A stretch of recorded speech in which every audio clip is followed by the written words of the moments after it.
Covenant will read a chapter from the science fiction book, The Sirens of Titan, by Kurt Vonnegurt.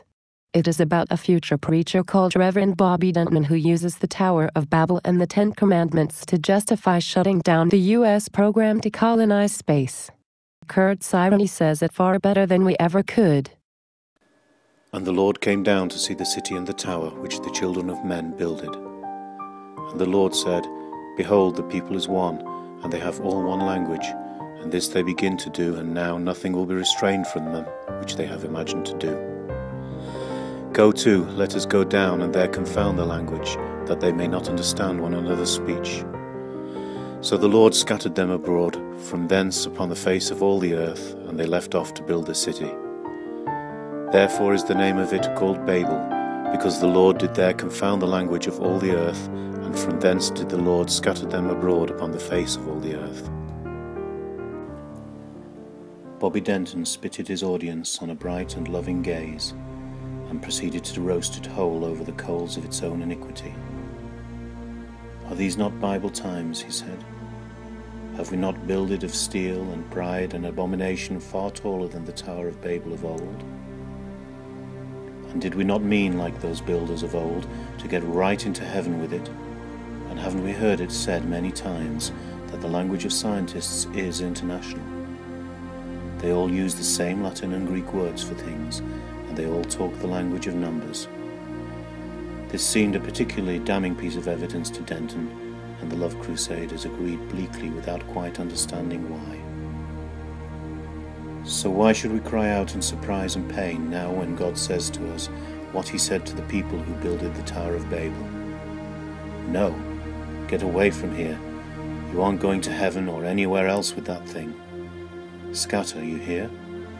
Quit talking the language of science to each other. Nothing will be restrained from you which you have imagined to do if you all keep on talking the language of science to each other, and I don't want that. I, your Lord God on high, want things restrained from you, so you will quit thinking about crazy towers and rockets to heaven, and start thinking about how to be better neighbors and husbands and wives and daughters and sons. Don't look to rockets for salvation. Look to your homes and churches. Bobby Denton's voice grew hoarse and hushed. You want to fly through space? God has already given you the most wonderful spaceship in all creation. Yes, speed. You want speed? The spaceship God has given you goes 66,000 miles an hour. It will keep on running at that speed for all eternity, if God wills it. You want a spaceship that will carry men in comfort? You've got it. It won't carry just a rich man and his dog, or just 5 men or 10 men. No, God is no piker. He's given you a spaceship that will carry billions of men, women and children.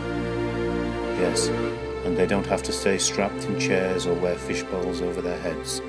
No, not on God's spaceship. The people on God's spaceship can go swimming and walk in the sunshine and play baseball and go ice skating and go for family rides in the family automobile on Sunday after church and a family chicken dinner.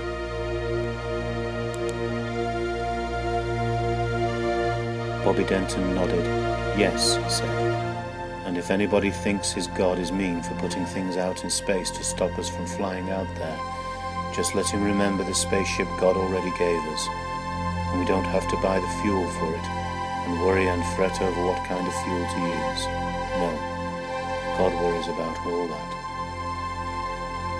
God told us what we had to do on this wonderful spaceship. He wrote the rules so anybody could understand them. You don't have to be a physicist or a great chemist or an Albert Einstein to understand them. No.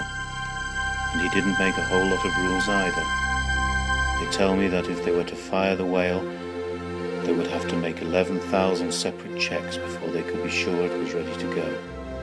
Is this valve open? Is that valve closed? Is this wire tight? Is that tank full? And on and on and on to 11,000 things to check. Here on God's spaceship, God only gives us 10 things to check, and not for any little trip to some big dead poisonous stones out in space, but for a trip to the kingdom of heaven. Think of it. Where would you rather be tomorrow? On Mars we're in the kingdom of heaven. You know what the checklist is on God's round green spaceship? Do I have to tell you? You want to hear God's countdown?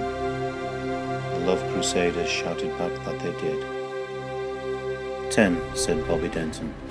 Do you covet thy neighbour's house, or his manservant, or his maidservant, or his ox, or his ass, or anything that is thy neighbour's? No, cried the Love Crusaders. 9, said Bobby Denton.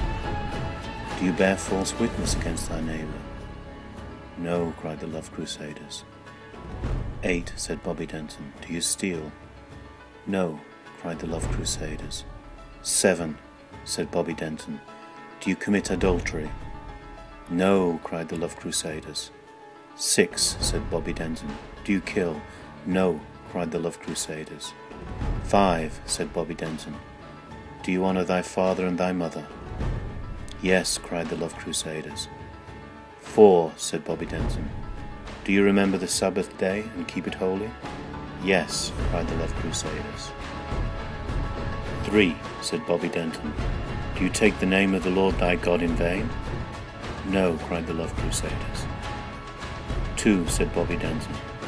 Do you make any graven images? No, cried the Love Crusaders. 1, cried Bobby Denton. Do you put any gods before the one true Lord thy God? No, cried the Love Crusaders. Blast off, shouted Bobby Denton joyfully. Paradise, here we come. Blast off, children. Amen.